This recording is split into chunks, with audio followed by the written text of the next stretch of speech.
जिसने जाना हो गया दीवाना, जो एकदा का या स्वरूपाला जाणतो, या तत्वाला जाणतो, तोच मात्र त्या स्वरूपाचा दीवाना म्हणजे काय तर समर्पित होऊ शकतो. बरोबर आहे की नाही? समर्पण एक खूप मोठं सामर्थ्य आहे. समर्पण एक खूप मोठी शक्ती आहे. असं म्हणतात, बूंद बनकर रहोगे तो मिट जाओगे, समंदर में मिल जाओ तो समंदर कहलाओगे. एक छोटासा बिंदू बनून राहाल तर बिंदू बनून नष्ट होऊन जाल, पण हाच बिंदू समुद्राला जाऊन मिळतो त्यावेळेला तो सिंधू बनतो. समुद्राची शक्ती त्याला मिळते, समुद्राची विशालता त्याला मिळते.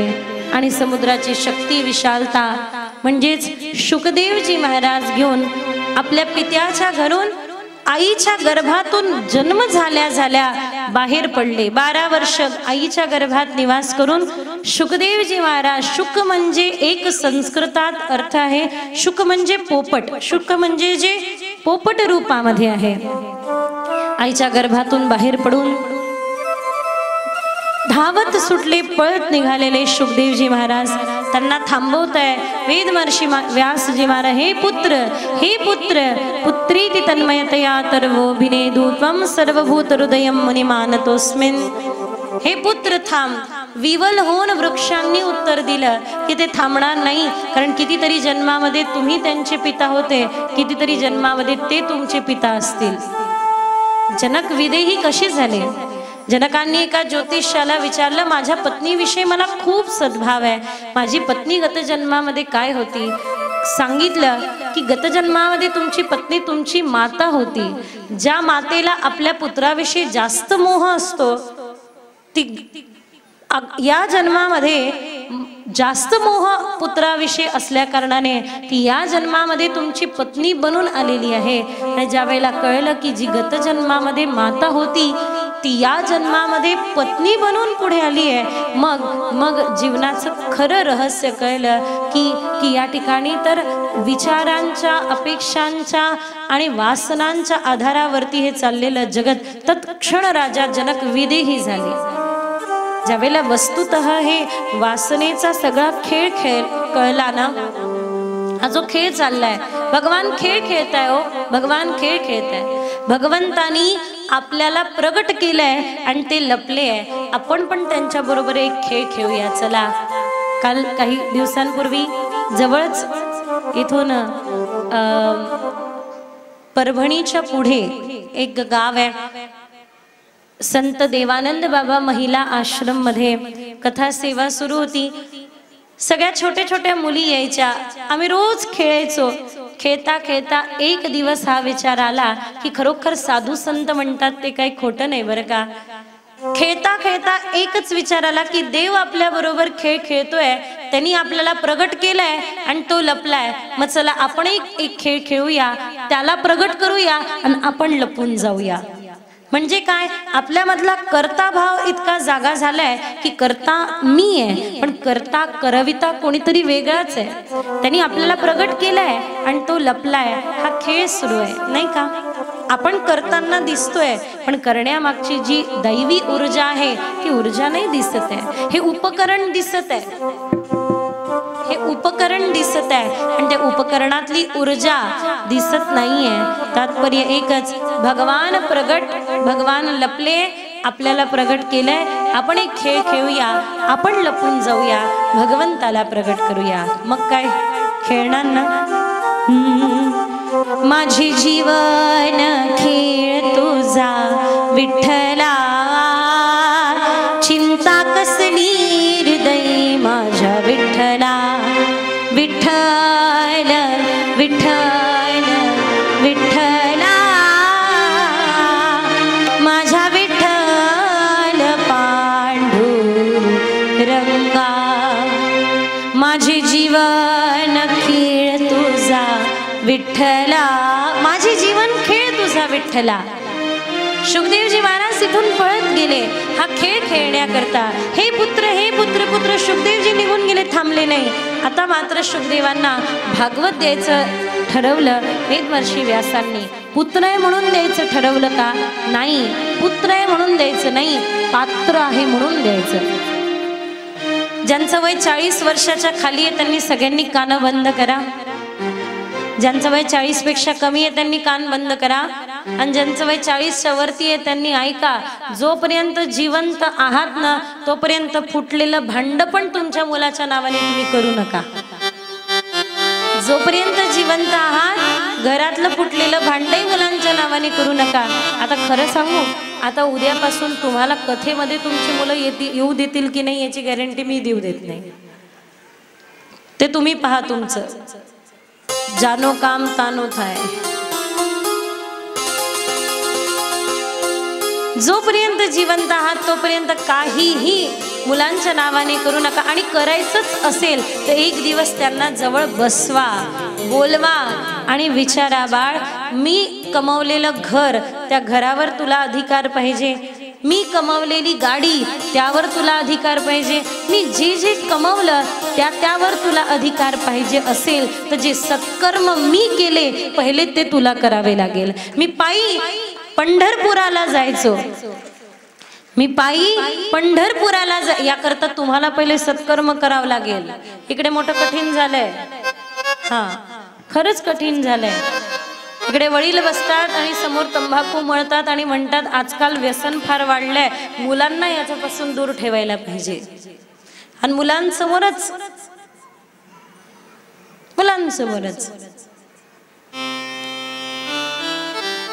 मला एका ठिकाणी मी गेली तर मला सांगत होते, म्हणे ताई आम्ही नवीन भगवद्गीता वाचली आहे. तुम्ही वाचली का? म्हटलं नाही. काय? म्हणे पार्थ म्हणे देवादी देवा तू माझा मित्र जुना लाव. तुम्ही हुशार आहात.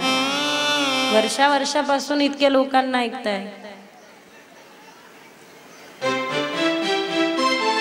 आपण सत्कर्म केले नाही मग मुलांना काय म्हणून सांगायचं, काय म्हणून संस्कार द्यायचे. आणि जर केले असेल तर फार उत्तम, आणि नसाल तर आजपासून सुरुवात करा. कारण तुमची मुलं तुमचा आरसा आहे. ते तुमच्या वाणीतून जास्त नाही, वाणीतून कमी शिकतात आणि तुमच्या वागण्यातून जास्त शिकतात. कळतंय का? हो नाही तर नाही काही म्हणत जावा. याला हो म्हणतात, याला नाही म्हणतात. होय म्हणत नाही, नाही म्हणत नाही, कायच करा.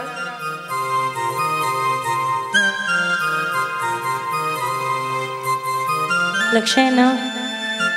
मला फक्त एवढं सांगायचं आहे की जर का तुम्हाला वाटत असेल की तुमच्या, कारण जी प्रॉपर्टी तुम्ही कमवली, कमवण्याकरता वयाचे 25 वर्ष घालवले, राबलात, मेहनत केली, अशी प्रॉपर्टी न संस्कार, जर का अशी प्रॉपर्टी संस्कार न देता तुमच्या मुलांना तुम्ही द्याल तर जे निर्माण करायला तुम्हाला 25 वर्ष लागले ना, तुमच्या मुलांना ते बुडवायला 25 मिनिट पण लागणार नाही. असे माझ्या डोळ्यांनी मी अनेको लोक पाहिलेले, अनेको लोक जे कमवायला तुम्ही तुमचं अख्खं आयुष्य गमावता, जो सन्मान, जो मान मिळवायला अख्खं आयुष्य गमावता, तुमचे मुलं 5 मिनिटात तो मान सन्मान गमावू शकतात. सध्याची परिस्थिती किती वाईट आहे तुम्हाला माहिती आहे. सध्याच्या युवा वर्गांची अवस्था काय आहे तुम्हाला माहिती आहे ना.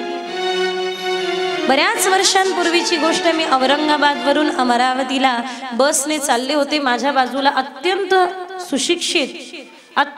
सुशिक्षित इतकं महागडं घड्याळ, महागडे त्याचे ते वॉच, गळ्यात चेन, पण काय तर जवळ त्याच्या काहीतरी एक पुडी होती. मला कळत नव्हतं. मी म्हणलं वेड्यासारखा का करतोय. मी कंडक्टर जवळ गेली, म्हणलं एक तर त्याला उतरवा नाही तर मी उतरवते, मी त्याला शिक्षा देते, काय करू. तर म्हणे नाही ताई मी पाहतो. आणि सांगितलं की ताई त्याच्याकडे ड्रग्स होते. एवढे संपन्न घरातले मुलं इतक्या वाईट स्तरा, काही ठिकाणी अत्यंत संपन्न परिवारातले मुलं, तुम्हालाही माहिती नसेल तुमच्या माघारी काय प्रकारे जीवन जगताय. मी निवेदन करेल, जर का मुलांवर संस्कार देणार, हे कथासत्र नाहीये, हे भागवत कथा पंडाल नाहीये, हे संस्कार सत्र आहे. इथे मुलं संस्कारयुक्त होतात. इथले होणारे हरिपाठ, कीर्तन, त्यांच्या कानावरती पडणारी ही चर्चा त्यांना संस्कारक्षम बनवण्याकरता आहे. आणि म्हणून मला असं वाटतं की मुलांना जर का संस्कार देणार नाही ना, तर जे तुम्ही मिळवलं ते 10 मिनिटातही गमवायला वेळ लागणार लागणार नाही. जे तुम्ही मिळवलं ते मुलांना द्यायचं असेल आणि त्यांनी टिकवावं असं वाटत असेल तर पहिले संस्कार द्या, आकार द्या त्यांना, आकार. काही दिवसांपूर्वी मी एक छोटासा इंटरव्ह्यू, मी म्हटलं एरवी आपण मोठ्या लोकांकडून ऐकत असतो लहानांनी कसं वागावं, एक दिवस लहानांकडून ऐकावं की लहानांनी कसं वागावं आणि मोठ्यांचं काय चुकतंय. एक छोटासा इंटरव्ह्यू घेतला तर मुलांनी मला प्रश्न विचारला की दीदी संस्कार म्हणजे काय.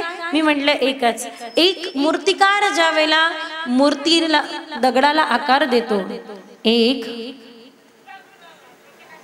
बस नमः पार्वती पतये हर हर. एक मूर्तिकार ज्या वेळेला मूर्तीला आकार देतो त्यावेळेला बघा दगडामध्ये मूर्ती पहिलेच असते, फक्त अनावश्यक भाग तो काढून टाकतो. या मुलांमध्ये मूर्तित्व पहिलेच आहे, फक्त या ज्या अनावश्यक गोष्टी येत आहे ना, राग येत आहे, छल येत आहे, कपट येत आहे, द्वेष येत आहे, हे काढून टाका. दुसरं काहीही करण्याचं काम नाही आहे. बस राग द्वेष छल कपट हे सगळं तुम्हीच तुमच्या मुलाला शिकवता. कोणाला देऊ नको, तूच खा, कोणाला दाखवू पण नको. चुपचाप त्याच्या खिशामध्ये 4-5 काजू बदाम टाकता लपून आणि म्हणतात हे बघ कोणाला दाखवू नको, चुपचाप लपून तूच खा. विचार करा कोणी शिकवलं त्याला हे? शेअरिंग केअरिंग हे शिकवायचं तर त्याला तुम्हीच तर शिकवलं की कोणाला देऊ नको, तो भविष्यात तुम्हालाही काहीच देत नाही. काही दिवसांपूर्वी मी एका ठिकाणी होती, आम्ही रोज सकाळी फिरायला जायचो. एक महिला त्यांच्या छोट्याशा नातूला घेऊन फिरायला यायच्या. त्या नातवाने अट्टहास केला, मला चिप्स पाहिजे चिप्स पाहिजे. त्यांनी चिप्स घेतले, त्याला दिले, त्यांनी चिप्सचा पुडा खोलला, खायला सुरुवात केली. एक काढलं खाल्लं. त्या आजी म्हणतात बाळ दीदीला दे, दीदीला. मी हात पुढे केला, मला दिलं, मी खाल्लं. परत त्याने एक काढलं खाल्लं. मग आजी बाळ मला दे, मला. त्यांनी काढलं आजीच्या हातात दिलं, परत काढलं खाल्लं. परत म्हणलं दीदी दीदी को दो, दीदीला दे, दीदीला.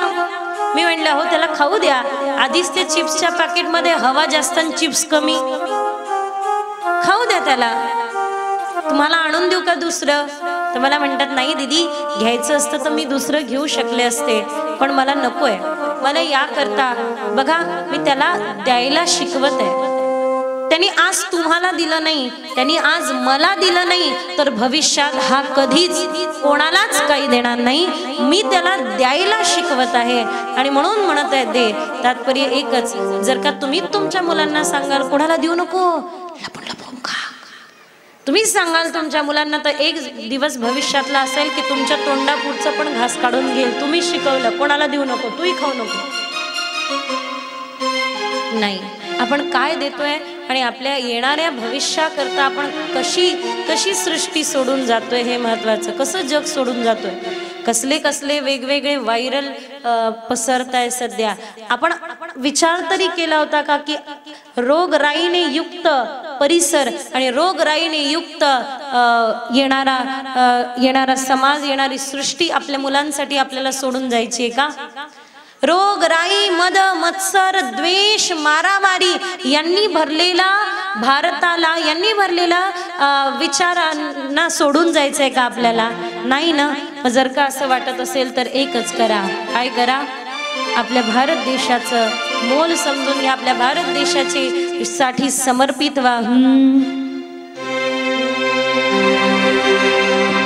हे प्रीत जहां की रीत सदा मैं गीत वहां के गाता हूँ. भारत का रहने वाला भारत की बात सुनाता हूँ.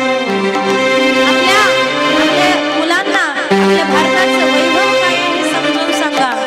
एक ही आपल्या भारताचं वैभव आहे, एकात्मता भारताचं वैभव आहे. द्वेष करणं नाही, स्वीकार करणं भारताचं वैभव आहे. मारणं नाही, मग तलवार उचलणं नाही, मग आहे त्या परिस्थितीमध्ये प्रत्येकाला सांभाळून नेणं हे भारताचं वैभव आहे. सगळ्यात महत्वाचं आहे, सगळ्यात महत्वाचं आहे आपण आपल्या येणाऱ्या पिढी करता कशी सृष्टी सोडून जातोय, कसा भारत घेऊन जातोय. द्वेषयुक्त, मत्सरयुक्त, नकारात्मकताने भरलेला, रोगराईने पसरलेला, अस्वच्छ नाही. भारत देशाचं वैभव, भारत देशाची एकात्मता आहे. भारत देशाचं वैभव